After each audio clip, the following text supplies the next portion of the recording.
Hello guys, welcome to AnzysViews. ഇന്ന് നമ്മളിവിടെ ചർച്ച ചെയ്യുന്നത് നമുക്കെല്ലാവർക്കും അറിയാം ഒരു 10000 റേഞ്ചിൽ ഏറ്റവും നല്ലൊരു ഫോൺ എന്ന് ചോദിച്ചാൽ തീർച്ചയായിട്ടും Oppo Realme 3 അല്ലെങ്കിൽ Redmi Note 7 ഇങ്ങനത്തെ സെറ്റുകളൊക്കെ ആയിരിക്കും നമുക്ക് സജസ്റ്റ് ചെയ്യാനുണ്ടായിരിക്കുക.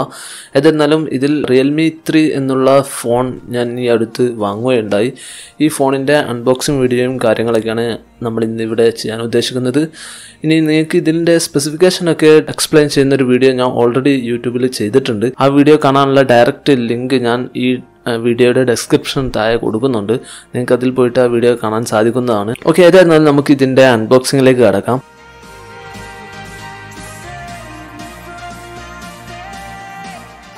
ഓക്കെ, അപ്പോൾ നമ്മൾ ഈ Realme 3 എന്നുള്ള ഫോണിൻ്റെ ബോക്സ് നോക്കുമ്പോൾ ആദ്യം തന്നെ നമുക്ക് Realme അതേപോലെ തന്നെ 3 ഇതാണ് നമുക്ക് കാണാൻ സാധിക്കുക. വളരെ നല്ലൊരു ഡീസൻറ്റ് നല്ലൊരു നീറ്റ് ലുക്കുള്ള ഒരു ബോക്സ് എന്ന് പറയാൻ സാധിക്കും. ഇതിൻ്റെ ബാക്ക് സൈഡിലേക്ക് പോയാൽ നമുക്ക് കാണാൻ സാധിക്കും ഇവിടെ ഉള്ള ഈ വേർഷൻ എന്ന് പറയുന്നത് കളർ എന്ന് പറയുന്നത് ഡൈനാമിക് ബ്ലാക്ക് കളറാണ്. അതുപോലെ തന്നെ ഇതിൽ ബ്ലാക്ക് കളർ അവൈലബിൾ ആണ്, അതുപോലെ തന്നെ റേഡിയൻറ്റ് ബ്ലൂ കളറും അവൈലബിൾ ആണ്. ഇതിൽ ഡൈനാമിക് ബ്ലാക്കും അതുപോലെ തന്നെ റേഡിയൻറ്റ് ബ്ലൂവും കളർ ഷിഫ്റ്റ് ചെയ്യുന്ന രണ്ട് കളറായിട്ടാണ് വരുന്നത് ബാക്ക് സൈഡ്. ഓക്കെ, അപ്പോൾ ഇതിൻ്റെ സാർ വാല്യൂ നമ്മൾ നോക്കുമ്പോൾ ഇവിടെ കൊടുത്ത് കാണാൻ സാധിക്കും 0.976 വാട്ട് പെർ കിലോഗ്രാം ആണ് ഹെഡ് സാർ വാല്യൂ. അതുപോലെ തന്നെ ബോഡി സാർ വാല്യൂ നോക്കുമ്പോൾ 0.261 വാട്ട് പെർ കിലോഗ്രാം ആണ്. നമുക്ക് ഇന്ത്യയിലെ സ്റ്റാൻഡേർഡ് എന്ന് പറഞ്ഞാൽ 1.6ലും താഴെ വരണം എന്നാണ്. തീർച്ചയായിട്ടും ഈ ഫോൺ അങ്ങനെ തന്നെയാണ് വന്നിട്ടുള്ളത്. പിന്നെ റാം മെമ്മറി ഇന്ത്യൻ മെമ്മറി കാര്യത്തിലേക്ക് വരുമ്പോൾ നമുക്ക് 3GB റാം ഓപ്ഷനാണ് ഇവിടെ വന്നിട്ടുള്ളത്. ഈ വേർഷനാണ് ഞാനിവിടെ വാങ്ങിയിട്ടുള്ളത്. അതുപോലെ തന്നെ 32GB ആണ് അതിൻ്റെ ഇന്ത്യൻ മെമ്മറി. ഇതിൽ വേറൊരു വേർഷൻ എന്ന് പറഞ്ഞാൽ 4GB റാം അതുപോലെ തന്നെ 64GB റാം ഇന്ത്യൻ മെമ്മറി ഉള്ള വേറൊരു വേർഷൻ അവൈലബിൾ ആണ്. ഓക്കെ, പിന്നെ നമുക്കിതിൻ്റെ സൈഡിലേക്ക് പോയാൽ MRP കാണാൻ സാധിക്കും. MRP ഏകദേശം 10999 രൂപയാണ്. ഇതിൻ്റെ ആക്ച്വൽ പ്രൈസ് എന്ന് പറയുന്നത് ഈ വേർഷന് 3GB റാം വേർഷന് 8999 രൂപയാണ്. 4GB റാം വേർഷന് 10999 രൂപയാണ്. അതായത് MRPയേക്കാളും 2000 രൂപ കുറവാണ്. ഓക്കെ, അപ്പോൾ നമുക്ക് ഈ ബോക്സ് ഓപ്പൺ ചെയ്ത് നോക്കാം. ഓക്കെ, ബോക്സ് ഓപ്പൺ ചെയ്ത് ആദ്യം തന്നെ നമുക്ക് നോക്കുമ്പോൾ ബോക്സിനുള്ളിൽ വേറൊരു ബോക്സാണ്, ചെറിയൊരു ബോക്സാണ് നമുക്ക് കാണാൻ സാധിക്കുക. ഓക്കെ, അപ്പോൾ ഈ ചെറിയ ബോക്സ് നമ്മൾ ഓപ്പൺ ചെയ്യുമ്പോൾ അതിലാണ് നമുക്ക് സിം ട്രേ കാണാൻ സാധിക്കുക. അതുപോലെ തന്നെ കുറച്ച് പേപ്പേഴ്സും യൂസർ മാനുവലും കാര്യങ്ങളൊക്കെ കാണാൻ സാധിക്കും. പിന്നെ നമുക്ക് ഒരു ബാക്ക് കവറും കാണാൻ സാധിക്കും. സോഫ്റ്റ് സിലിക്കൺ ബാക്ക് കവറാണ് വരുന്നത്. നമുക്ക് Redmi Note 7 അല്ലെങ്കിൽ Note 7 Proയുടെ കൂടെ കിട്ടുന്ന ആ ഒരു കേസിൻ്റെ അത്ര ഫ്ലെക്സിബിൾ ആയിട്ടുള്ള കേസല്ല, സോഫ്റ്റ് മെറ്റീരിയൽ തന്നെയാണ്. അതുപോലെ തന്നെ ട്രാൻസ്പാരൻറ്റ് മെറ്റീരിയലാണ്, ഓൾമോസ്റ്റ് സെയിം ആണ്, പക്ഷേ അതിനേക്കാളും കുറച്ചുകൂടി കട്ടിയുള്ള ഒരു മെറ്റീരിയലാണ് ഇവിടെ വന്നിട്ടുള്ളത്. ഇനി അടുത്തായിട്ട് Realme 3 എന്നുള്ള ഫോണാണ് നമുക്ക് കാണാൻ സാധിക്കുക. ഈ Realme 3 എന്നുള്ള ഫോണിനെ കുറിച്ച് നമ്മൾ നോക്കുമ്പോൾ ആദ്യം തന്നെ നമുക്ക് ഇതിൻ്റെ ലുക്ക് എന്ന് പറഞ്ഞാൽ നല്ലൊരു സ്ലീക്കായിട്ടുള്ള ഓസം ലുക്കുള്ളൊരു ഡിവൈസാണ്. പ്രത്യേകിച്ച് ഇതിൻ്റെ ഡൈനാമിക് ബ്ലാക്ക് എന്നുള്ള കളറ് വളരെ നല്ലൊരു ലുക്കാണ് നമുക്ക് തരുന്നത്. പിന്നെ ആദ്യം തന്നെ നമുക്ക് ഇത് എടുക്കുമ്പോൾ തന്നെ നമുക്ക് വെയിറ്റ് കുറഞ്ഞൊരു ഫോണായിട്ടാണ് ഫീൽ ചെയ്യുക. തീർച്ചയായിട്ടും നമുക്ക് Note 7 Note 7 Pro ഒക്കെ ഇതിനേക്കാളും കുറച്ചുകൂടി ഭാരം കൂടുതലായ പോലെ തോന്നുന്നുണ്ട്. ഇത് പ്ലാസ്റ്റിക് ആണ് മൊത്തം സൈഡും അതുപോലെ തന്നെ ബാക്കൊക്കെ വരുന്നത് കൊണ്ടായിരിക്കാം നമുക്കിതിൻ്റെ വെയിറ്റ് 175 ഗ്രാം ഭാരം മാത്രം വരുന്നത്. അതുപോലെ തന്നെ വെയിറ്റ് കുറവുള്ള പോലെ തോന്നാൻ കാരണം. ഓക്കെ, ഇനി നമുക്ക് അടുത്തായിട്ട് നമ്മൾ ഈ ബോക്സിൽ നോക്കുമ്പോൾ നമുക്ക് ചാർജിങ് അല്ലെങ്കിൽ USB കേബിൾസ് കാണാൻ സാധിക്കും. ഇത് മൈക്രോ USB കേബിളാണ്. പിന്നെ അതുപോലെ തന്നെ ചാർജിങ് അഡാപ്റ്ററിലേക്ക് വരുമ്പോൾ നമുക്ക് 5V 2A ചാർജറാണ്, നോർമൽ ചാർജറാണ്, ഫാസ്റ്റ് ചാർജർ അല്ല. ഓക്കെ, അപ്പോൾ ഇത്രത്തോളമാണ് ഈ ബോക്സിലേക്കുള്ളത്. ഇനി നമുക്ക് Realme 3 എന്നുള്ള ഫോണിലേക്ക് ഒന്ന് അടുത്തുനിന്ന് നോക്കാം. ഓക്കെ, അടുത്തുനിന്ന് നോക്കുമ്പോൾ ഏറ്റവും ഫ്രണ്ടിൽ ഏറ്റവും ആദ്യമായിട്ട് നമുക്ക് കാണാൻ സാധിക്കുക ഇയർ പീസാണ് ഏറ്റവും ടോപ്പിലായിട്ട് വരുന്നത്. അതിന് താഴെയായിട്ട് നമുക്ക് സെൻസേഴ്സും കാര്യങ്ങളൊക്കെ അവിടെ അവൈലബിൾ ആണ്. അതായത് പ്രോക്സിമിറ്റി സെൻസർ, ലൈറ്റ് സെൻസർ കാര്യങ്ങളൊക്കെ അവിടെ അവൈലബിൾ ആണ്. അതിന് താഴെയാണ് നമുക്ക് 13 മെഗാപിക്സൽ ഫ്രണ്ട് ഫേസിങ് ക്യാമറ വരുന്നത്. ഈ ഫ്രണ്ട് ക്യാമറയുടെ കോൺഫിഗറേഷൻ പറയുമ്പോൾ നമുക്ക് അപ്പേർച്ചർ വാല്യൂ വരുന്നത് f2.0 ആണ്. അതുപോലെ തന്നെ സെൻസർ സൈസ് വരുന്നത് 1/3 ഇഞ്ചാണ് sensor size. Pixel size 1.12 micron ആണ്. വളരെ നല്ലൊരു വാല്യൂ എന്നൊന്നും പറയാൻ സാധിക്കില്ല, എന്നാലും ഒരു എബോ ആവറേജ് ക്വാളിറ്റിയുള്ള പിക്ചർ തരാൻ സഹായിക്കുന്ന രീതിയിലാണ് ഇവിടെ ഇതിൻ്റെ സ്പെസിഫിക്കേഷനൊക്കെ നോക്കുമ്പോൾ. ഓക്കെ, ഇനി അടുത്തായിട്ട് ഇതിന് തൊട്ട് താഴെയായിട്ട് നമുക്ക് ടിയർ ഡ്രോപ്പ് നോച്ചുള്ള ഒരു 6.22 ഇഞ്ച് സൈസുള്ള ഒരു HD+ റെസൊല്യൂഷനിലുള്ള LCD ഡിസ്പ്ലേ ആണ് കാണാൻ സാധിക്കുക. ഈ ഡിസ്പ്ലേയുടെ പ്രൊട്ടക്ഷൻ നോക്കുമ്പോൾ നമുക്ക് ഗൊറില്ല ഗ്ലാസ് പ്രൊട്ടക്ഷനാണ്. പക്ഷേ ഏത് വേർഷനാണ് ഈ ഗൊറില്ല ഗ്ലാസിൻ്റെത് ഉപയോഗിച്ചത് എന്ന് റിയൽമി നമ്മളോട് പറഞ്ഞിട്ടില്ല. മിക്കവാറും ഗൊറില്ല ഗ്ലാസ് 3 ആകാനാണ് ചാൻസ്. പിന്നെ വേറൊരു കാര്യം എന്ന് വെച്ചാൽ ഈ ഡിസ്പ്ലേയിൽ Realme pre applied screen guard ഉപയോഗിച്ചിട്ടുണ്ട്. അതായത് സ്ക്രീൻ ഗാർഡ് ഓൾറെഡി ഇതിൽ ഉപയോഗിച്ചിട്ടുണ്ട്. അത് വളരെ നല്ലൊരു കാര്യം തന്നെയാണ്. നമുക്ക് നോട്ട് 7 പ്രോയിലൊന്നും നമുക്കിങ്ങനെ ഒരു പ്രീ അപ്ലൈഡ് സ്ക്രീൻ ഗാർഡ് ഇല്ലായിരുന്നു. വളരെ നല്ല കാര്യം തന്നെയാണ് ഇതിങ്ങനെ വരുന്നത്. ഓക്കെ, ഇനി നമുക്ക് ഡിവൈസിൻ്റെ ബോട്ടം സൈഡിലേക്ക് പോകുമ്പോൾ നമുക്കൊരു സ്പീക്കർ കാണാൻ സാധിക്കും. മൈക്രോ USB പോർട്ടാണ് കാണാൻ സാധിക്കുക. അതേപോലെ തന്നെ പ്രൈമറി മൈക്ക് കാണാൻ സാധിക്കും. പിന്നെ ഒരു 3.5mm ഓഡിയോ ജാക്ക്, അതായത് സാധാരണ ഇയർഫോൺ കണക്ട് ചെയ്യുന്ന ഒരു പോർട്ടും കാണാൻ സാധിക്കും. ഓക്കെ, ഇനി ഡിവൈസിൻ്റെ ബാക്ക് സൈഡിലേക്ക് പോകുമ്പോൾ നമുക്ക് ലിറ്റിൽ ബിറ്റ് കർവ്ഡ് ആയിട്ടുള്ളൊരു ഡിസൈനാണ് നമ്മൾ മുമ്പ് പറഞ്ഞ പോലെ തന്നെ. പിന്നെ അതുപോലെ തന്നെ ആദ്യമായിട്ട് നമുക്ക് നോക്കുമ്പോൾ ഇതൊരു ഗ്ലാസ് പോലത്തെ ഒരു മെറ്റീരിയലാണ് തോന്നിപ്പോകും. പക്ഷേ ഇവിടെ തീർച്ചയായിട്ടും പ്ലാസ്റ്റിക് മെറ്റീരിയലാണ് ഇവിടെ ഉപയോഗിച്ചിട്ടുള്ളത്. നമുക്ക് കാണുമ്പോൾ ഗ്ലാസ് പോലെ തോന്നുന്ന ഒരു നല്ലൊരു ഡിസൈനിലാണ് വന്നിട്ടുള്ളത്. ഗ്രേഡിയൻറ്റ് ഡിസൈനാണ്, അതായത് കളർ ഷിഫ്റ്റ് ചെയ്യുന്ന ബാക്കിൽ നിന്ന് ഏകദേശം ഒരു ബ്ലൂ കളർ, പിന്നെ അതൊരു ബ്ലാക്ക് കളർ ആവുന്ന ഒരു ഡിസൈനിലാണ് ഇവിടെ ഈ ഡൈനാമിക് ബ്ലാക്ക് കളറിൽ വന്നിട്ടുള്ളത്. പിന്നെ അതുപോലെ തന്നെ ഒരു റിയൽമി ലോഗോ കാണാൻ സാധിക്കും. പിന്നെ ഇതിന് താഴെയായിട്ടാണ് നമുക്ക് 4230 mAh ബാറ്ററിയാണ് വരുന്നത്. അത് നമുക്ക് ഊരിയെടുക്കാൻ പറ്റുന്നില്ല, ഫിക്സ്ഡ് ആയിട്ടുള്ള ബാറ്ററിയാണ്. പിന്നെ ഫിംഗർ പ്രിൻറ്റ് സെൻസറും നമുക്ക് ബാക്കിൽ കാണാൻ സാധിക്കും. അതുപോലെ തന്നെ ഡുവൽ ക്യാമറയാണ് ബാക്കിൽ വരുന്നത്. ക്യാമറയുടെ സ്പെസിഫിക്കേഷൻ നോക്കുമ്പോൾ നമുക്ക് മെയിൻ ക്യാമറ 13 MP ക്യാമറയാണ്. അതിൻ്റെ കോൺഫിഗറേഷൻ നോക്കുമ്പോൾ f1.8 അപ്പർച്ചർ വാല്യൂ ഉള്ള നല്ലൊരു വാല്യൂ ആണ്. അതുപോലെ തന്നെ സെൻസർ സൈസ് 1/3 ഇഞ്ചാണ്. അതുപോലെ തന്നെ പിക്സൽ സൈസ് 1.12 മൈക്രോൺ ആണ്. ഓക്കെ, അപ്പോൾ ക്യാമറ സ്പെസിഫിക്കേഷൻ നോക്കുമ്പോൾ നമുക്ക് ഈ ഒരു റേഞ്ചിലുള്ള ക്യാമറയുടെ നല്ലൊരു 1.8 അപ്പർച്ചർ വാല്യൂ വരുന്നത് തന്നെ നല്ലൊരു ക്യാമറ ആയിരിക്കും എന്ന് പ്രതീക്ഷിക്കാം. അതേപോലെ തന്നെ ഇതിലെ രണ്ടാമത്തെ ക്യാമറ ഡെപ്ത് സെൻസിങ്ങിന് വേണ്ടിയിട്ട് ഒരു 2 MP ക്യാമറയാണ് കൊടുത്തിട്ടുള്ളത്. ഇതിനെക്കുറിച്ച് പറയുമ്പോൾ നമുക്ക് പോർട്രേറ്റ് മോഡിലുള്ള ഫോട്ടോ എടുക്കാൻ സഹായിക്കുന്നതാണ്. അതിന് വേണ്ടിയിട്ടാണ് ഈ ക്യാമറ ഉപയോഗിക്കുന്നത്. പിന്നെ ഇതിലെ മെയിൻ ക്യാമറയായ 13 MP ചുറ്റും ഒരു യെല്ലോ റിങ് കാണാൻ സാധിക്കും. അത് പ്രത്യേകം നമുക്ക് കാണാൻ സാധിക്കുന്നുണ്ട്. അത് എന്തുകൊണ്ടാണ് അങ്ങനെ കൊടുത്തതെന്ന് മനസ്സിലാകുന്നില്ല. തീർച്ചയായിട്ടും ഒരു ലുക്ക് കിട്ടാൻ വേണ്ടിയിട്ടായിരിക്കും എന്നാണ് തോന്നുന്നത്. ഓക്കെ, പിന്നെ നമുക്കൊരു LED ഫ്ലാഷും കാണാൻ സാധിക്കും. ഓക്കെ, അപ്പോൾ ഇത്രത്തോളമാണ് ബാക്ക് സൈഡിൽ. ഇനി നമുക്ക് ടോപ്പ് സൈഡിലേക്ക് പോകുമ്പോൾ കാര്യമായിട്ട് ഒന്നും തന്നെ ഇല്ല. തീർച്ചയായിട്ടും ഇവിടെ നമുക്കൊരു സെക്കൻഡറി നോയ്സ് ക്യാൻസലേഷൻ മൈക്ക് പ്രതീക്ഷിച്ചിരുന്നു, പക്ഷേ തീർച്ചയായിട്ടും അതില്ല. അതുകൊണ്ട് തന്നെ അത് കോസ്റ്റ് കട്ടിങ്ങിന് വേണ്ടിയിട്ടായിരിക്കും അങ്ങനെ അത് ഒഴിവാക്കിയത് എന്നാണ് തോന്നുന്നത്.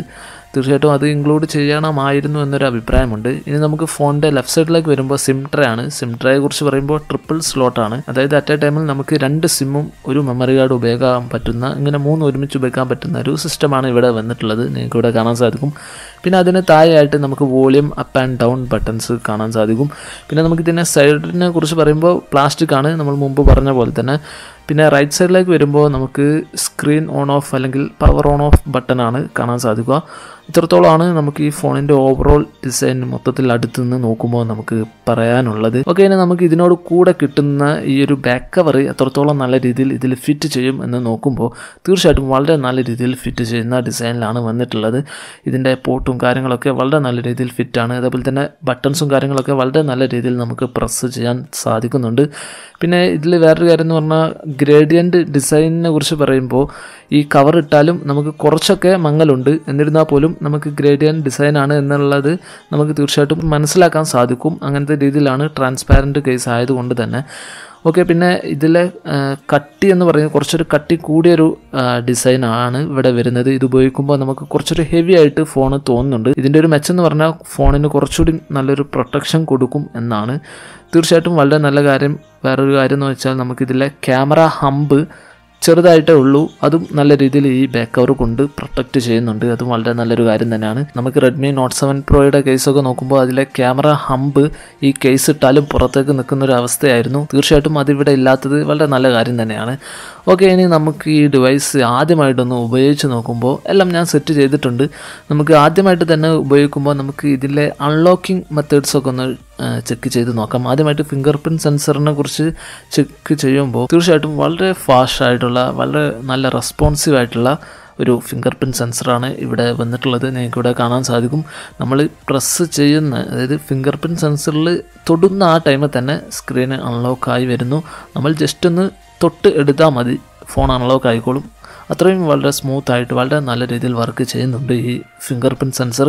ഇനി നമുക്ക് ഫേസ് അൺലോക്കിങ്ങിനെ കുറിച്ച് പറയുമ്പോൾ ഫിംഗർ പ്രിൻറ്റ് സെൻസറിനെ കുറിച്ച് പറഞ്ഞ അതേ അഭിപ്രായമാണ്. വളരെ ഫാസ്റ്റായിട്ടുള്ള, നമുക്ക് ചില ടൈമിലൊന്നും നമ്മൾ സ്ക്രീൻ ഓൺ ചെയ്യുമ്പോൾ തന്നെ നേരെ ലോക്ക് സ്ക്രീൻ പോലും കാണിക്കാതെ നേരെ ഹോം സ്ക്രീനിലേക്ക് പോകുന്ന അത്രയും ഫാസ്റ്റായിട്ടാണ് വർക്ക് ചെയ്യുന്നത്. നമുക്ക് റെഡ്മി നോട്ട് 7 പ്രോയൊക്കെ എടുക്കുമ്പോൾ അതിനേക്കാളും ഫാസ്റ്റായിട്ടാണ് ഇവിടെ ഫേസ് അൺലോക്ക് വന്നിട്ടുള്ളത് എന്നത് വളരെ നല്ല കാര്യം തന്നെയാണ്. ഓക്കെ, ഇനി നമുക്ക് ഫോണിൻ്റെ സെറ്റിങ്സിൽ പോയിട്ട് ഇതിൻ്റെ എബൌട്ട് ഫോൺ ഡീറ്റെയിൽസ് ഒക്കെ ഒന്ന് നോക്കാം. നമുക്ക് സെറ്റിങ്സിൽ എബൌട്ട് ഫോണിൽ പോകുമ്പോൾ നമുക്ക് ഈ ഫോണിൻ്റെ ഡിവൈസ് നെയിം റിയൽമി 3 എന്ന് കാണാൻ സാധിക്കും. അതുപോലെ തന്നെ കളറോയ്സ് വേർഷൻ, ഇതിൽ ഉപയോഗിച്ചിരിക്കുന്ന യൂസർ ഇൻ്റർഫേസ് കളറോയ്സ് യൂസർ ഇൻ്റർഫേസ് ആണ്. അതിൻ്റെ വേർഷൻ എന്ന് പറഞ്ഞാൽ വേർഷൻ 6 ആണ്, ഏറ്റവും ലേറ്റസ്റ്റ് വേർഷനാണ്. ഒരുപാട് വിഷ്വൽ ചേഞ്ചസ് കൂടുതലായിട്ട് വന്നിട്ടുള്ള ഒരു ഡിസൈനാണ്. അതുപോലെ തന്നെ ആൻഡ്രോയിഡ് വേർഷൻ നോക്കുമ്പോൾ ആൻഡ്രോയിഡ് 9 അല്ലെങ്കിൽ ആൻഡ്രോയിഡ് പൈ ആണ് ഇവിടെ വന്നിട്ടുള്ളത് എന്നുള്ളതും വളരെ നല്ല കാര്യം തന്നെയാണ്. ഏറ്റവും ലേറ്റസ്റ്റ് ആൻഡ്രോയിഡ് വേർഷനാണ്. പിന്നെ അതുപോലെ തന്നെ പ്രൊസസ്സറിനെ കുറിച്ച് പറയുമ്പോൾ ഒക്ടാ കോർ പ്രൊസസ്സറാണ്. ഹീലിയോ P70 എന്നുള്ള പ്രൊസസ്സറാണ് ഇതിനുള്ളിലുള്ളത്. വളരെ നല്ല പവർഫുൾ ആയിട്ടുള്ളൊരു പ്രൊസസ്സറാണ്. പിന്നെ 3GB റാം ആണ്, നമ്മൾ ഓൾറെഡി പറഞ്ഞു. പിന്നെ 32GB നമുക്ക് 19.3GB നമുക്ക് ഉപയോഗിക്കാൻ ഉണ്ട്. തീർച്ചയായിട്ടും അത്രത്തോളം നമുക്ക് ഉപയോഗിക്കാൻ പറ്റും. മറ്റേതൊക്കെ ആൻഡ്രോയിഡ് സോഫ്റ്റ്വെയറും ഇതിലുള്ള ബാക്കിയുള്ള സോഫ്റ്റ്വെയറൊക്കെ എടുത്തിട്ടുണ്ടായിരിക്കും ഓൾറെഡി. ഇനി ആൻഡ്രോയിഡ് സെക്യൂരിറ്റി പാച്ച് നോക്കുമ്പോൾ നമുക്ക് ജനുവരി സെക്യൂരിറ്റി പാച്ചാണ് ഇതിൽ അവൈലബിൾ ആയിരിക്കുന്നത്. തീർച്ചയായിട്ടും ഏറ്റവും പുതിയത് എന്ന് പറയാൻ സാധിക്കില്ലെങ്കിലും ആൻഡ്രോയിഡ് സെക്യൂരിറ്റി പാച്ച് നോക്കുമ്പോൾ ജനുവരി സെക്യൂരിറ്റി പാച്ച് ഉള്ളത് തന്നെ വളരെ നല്ല കാര്യം തന്നെയാണ്. ഓക്കെ, ഇനി നമുക്ക് യൂസർ ഇൻ്റർഫേസിലെ വേറൊരു കാര്യം എന്ന് പറയുമ്പോൾ നമുക്ക് ഇതിലെ ഇൻ്റർനെറ്റ് നമ്മൾ കണക്ട് ചെയ്തിട്ടുണ്ട്. എന്നിട്ട് നമ്മൾ മ്യൂസിക് ആപ്ലിക്കേഷൻസും അതുപോലെ തന്നെ വീഡിയോ ആപ്ലിക്കേഷൻസൊക്കെ ഓപ്പൺ ചെയ്യുമ്പോൾ നമുക്ക് അഡ്വർടൈസ്മെൻ്റ് ഒന്നും കാണാൻ സാധിക്കുന്നില്ല എന്നത് വളരെ നല്ല കാര്യം തന്നെയാണ്.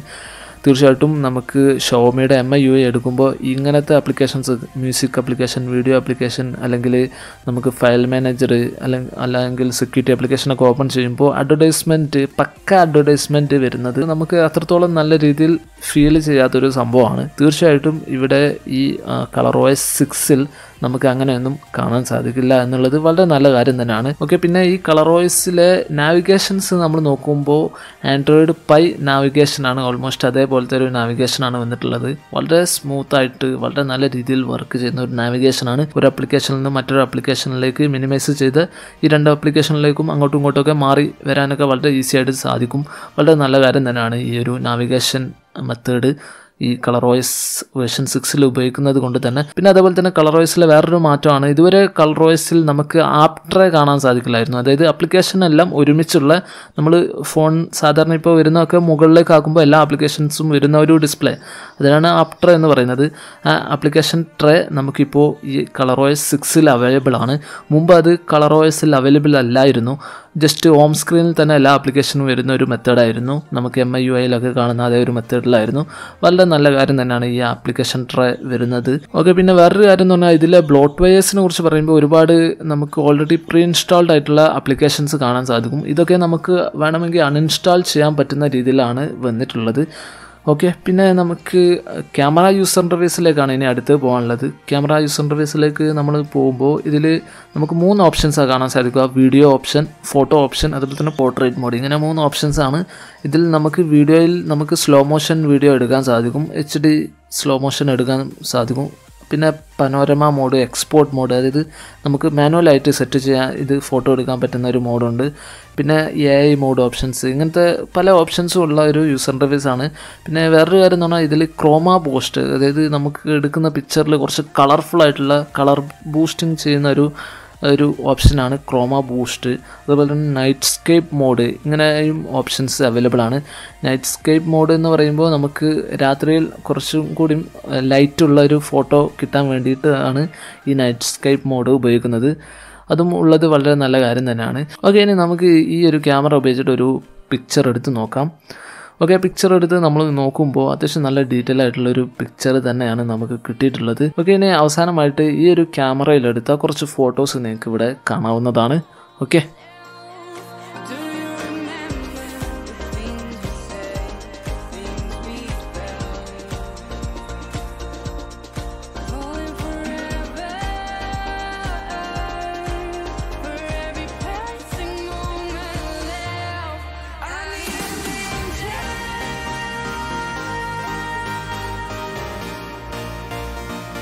ഓക്കെ, അപ്പോൾ നമുക്ക് ഈ റിയൽമി 3 എന്നുള്ള ഫോണിൻ്റെ അൺബോക്സിങ് വീഡിയോയും കാര്യങ്ങളൊക്കെ നമ്മളിപ്പോൾ കണ്ടു.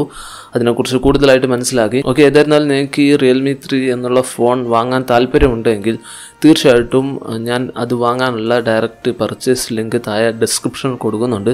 നിങ്ങളത് ഉപയോഗിച്ചിട്ട് പർച്ചേസ് ചെയ്യുകയാണെങ്കിൽ തീർച്ചയായിട്ടും അത് ഈ ചാനലിന് ചെറിയ രീതിയിലുള്ള ഒരു സഹായമായിരിക്കും. ഓക്കെ, അപ്പോൾ നിങ്ങൾക്ക് ഈ വീഡിയോ ഇഷ്ടപ്പെട്ടു അല്ലെങ്കിൽ ഉപകാരപ്പെട്ടു എങ്കിൽ തീർച്ചയായിട്ടും ലൈക്ക് അടിക്കുക. അതുപോലെ തന്നെ ഈ ചാനലിലെ മറ്റുള്ള വീഡിയോസ് നിങ്ങൾ കണ്ടു നോക്കുക. ആ വീഡിയോസ് നിങ്ങൾക്ക് ഉപകാരപ്പെടുന്നു അല്ലെങ്കിൽ ഇഷ്ടപ്പെടുന്നുവെങ്കിൽ തീർച്ചയായിട്ടും AnzysViews എന്ന ഈ ചാനൽ സബ്സ്ക്രൈബ് ചെയ്യുക. Okay, that's all. Thanks for watching this video.